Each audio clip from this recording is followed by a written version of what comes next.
I think the first time was when I was inside Biafra, which you'd have to be now rather long in the tooth to remember, the Nigerian Civil War and also, of course, the Nigeria-Biafra War. But I was inside Biafra, and I was approached in London by a man who later became a good friend, who said, look, we have a problem.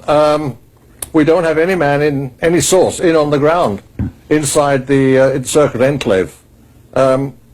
So, you know, would you help us out? Just tell us what's going on inside there. So I said, well, okay.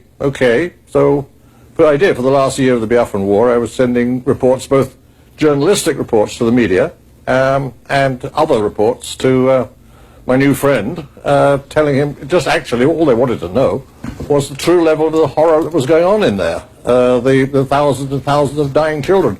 I felt that was pretty controversial, but not about security, not the security of our country anyway. So I saw no harm in contributing. But as you say, you were a correspondent then. I am old enough to remember that, and a good one. But so there were some things that you weren't putting in a newspaper, but you were telling the security people. Yes, but basically what the security system wanted to know, apparently, was, is it true? Because the Foreign Office was denying that there were any dying children. They were passionate in supporting the dictatorship in Lagos. It was oddly enough the MI6 that had a different viewpoint.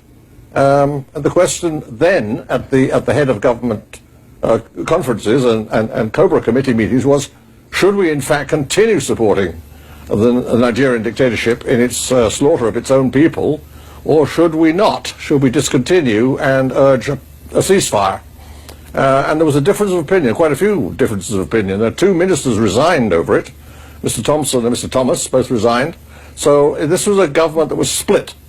I was very firmly on the side of the advisability of a ceasefire and a peace conference to end this horror. And I saw no harm, therefore, in confirming that the worst fears of what was going on inside Biafra were absolutely true. The children were dying like flies. Eventually, estimate, not by me, by relief organizations like the International Committee of the Red Cross, was that 1 million children died in there.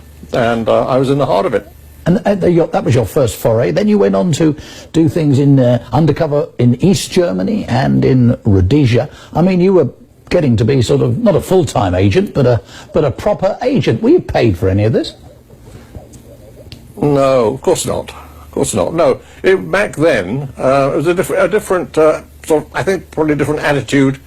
The spirit of the age, as the Germans call it, the zeitgeist was different. The Cold War was very much on. Our enemy was the USSR, specifically the Politburo and the KGB. They were dangerous to us.